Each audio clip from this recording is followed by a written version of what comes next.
నేను వేసే sketch blue board. దీనికి ఫస్ట్ నేను వాడేది పెన్సిల్తో లైన్ అవుట్లైన్ తీసుకొని తర్వాత డార్క్ స్కెచెస్తో మొత్తం టోటల్ వేసేస్తాను. దీనికి ఏంటంటే ఎప్పుడైనా గీసే పిక్లో చూడాల్సింది లైటింగ్ అండి.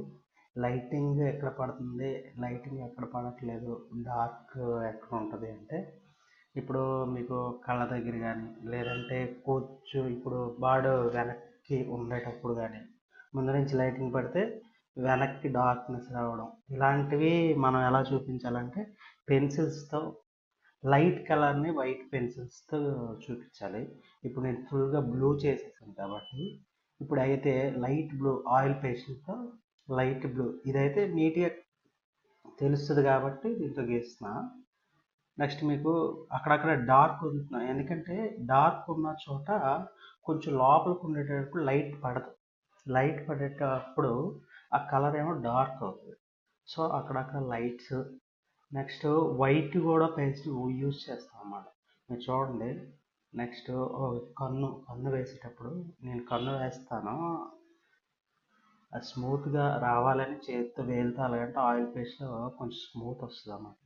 ఇంకా పర్ఫెక్ట్గా రావాలి అంటే బ్రష్ పెయింట్స్ బాగుంటాయి. కానీ మీకు స్టార్టింగ్ కాబట్టి ఆయిల్ పెయింట్ చూపిస్తున్నా. ఆయిల్ పే స్కెచెస్ అయ్యి చూడండి. వైట్ ఎందుకు ఇచ్చామంటే అక్కడక్కడ లైటింగ్ పడుతున్నట్టు అన్నమాట ఇమాజిన్. నెక్స్ట్ ఇప్పుడు ఇది ఆ బార్డ్కి అదే ఆ పిట్టకి వెంట్రుకల్లా ఉంటాయి చిన్న చిన్నవి. అలాంటివి గీయాలంటే సన్నగా ఉన్న పెన్సిల్ డార్క్ పెన్సిల్ అయినా లేకపోతే వైట్ పెన్సిల్తో గీసినా ఈ రెండింటితో గీయచ్చు, ప్రాబ్లం లేదు.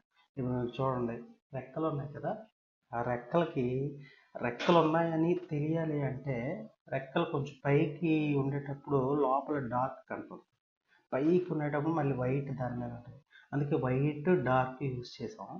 చూడండి, ఆ కన్ను దగ్గర కొంచెం డార్క్ వస్తుంది ఎందుకంటే కన్ను లోపలికి ఉంటుంది కాబట్టి బ్లాక్ షేడ్ ఉంటుంది. ఆ బ్లాక్ షేడ్ ఇప్పుడు మీరు బాడీ ఎటు చూసినా బ్లూయే, బట్ మనం చూసేటప్పుడు లైటింగ్ ఒక దగ్గర పడుతుంది ఒక దగ్గర పడదు కాబట్టి అక్కడక్కడ వైట్ అక్కడక్కడ డార్క్ వస్తుంది. సో అలా ఇవ్వడం జరిగింది అన్నమాట. నెక్స్ట్ చూడండి, వైట్ పెన్సిల్ అది ఆయిల్ పేస్ట్స్ ఏంటంటే కొంచెం యూజ్ అవుతాయి కొంచెం యూజ్ కావు. ఎందుకంటే ముద్దలా పడిపోతుంది అది. అది మళ్ళీ చేతితో కానీ లేకపోతే చిన్న క్లాత్తో కానీ లేకపోతే దూదితో కానీ చేస్తే మళ్ళీ స్మూత్ వస్తుంది అన్నమాట. వీటికంటే పెన్సిల్ ఇది మనం ఎలాగంటే అలాగా చేయొచ్చు. వన్స్ టైం తీసుకోవాల్సిన పని ఉండదు. ఒక స్కెచ్ మీద రాసేటప్పుడు నెక్స్ట్ ఇంకో స్కెచ్ వాడేయచ్చు వెంటనే. ఆయిల్ పేస్ట్లో యూజ్ అది. అదే మీరు బ్రష్ పెయింట్లో ఒకటి వాడేటప్పుడు ఇంకోటి వాడడం కొంచెం ఇబ్బంది అవుతుంది.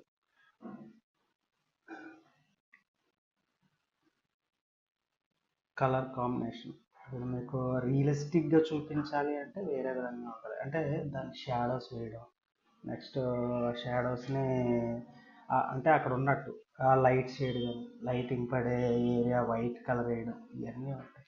ఇది ఒక్క దీంతో చెప్పడం జరగదు కానీ మొత్తానికి చేయడం అవుతుంది. మీకు బ్లాక్ షేడ్స్ అవి ఫస్ట్ తెలిస్తే లైటింగ్ పడే దగ్గర వైట్ వాడతాం, లైటింగ్ పడని దగ్గర డార్క్ పెన్సిల్ వాడాలి ఏ కలర్ అయినా కానీ.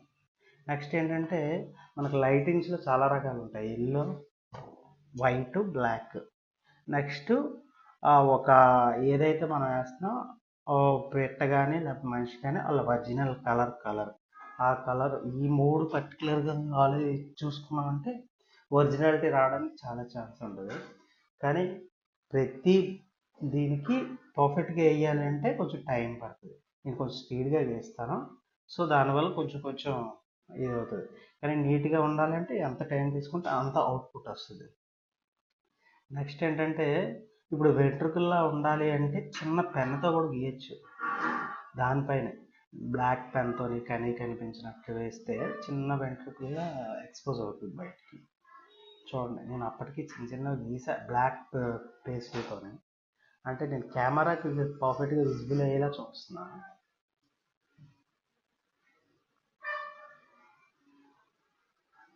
లైక్ చేయండి, సబ్స్క్రైబ్ చేయండి. చాలా చాలా మీకు ఇది స్టార్టింగే అనుకోండి, చాలా పిక్స్ వస్తాయి, ఒరిజినాలిటీ కూడా చూపిస్తాయి ఎలా వేయాలో.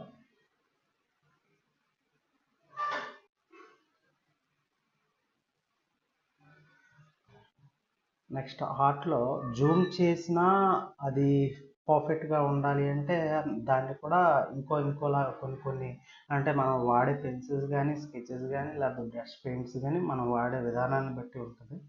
ఇప్పుడు మనకి కెమెరా ఎక్స్పోజ్ అవ్వాలంటే కెమెరాకి ఎక్స్పోజ్ అయినట్టు వేయాలి.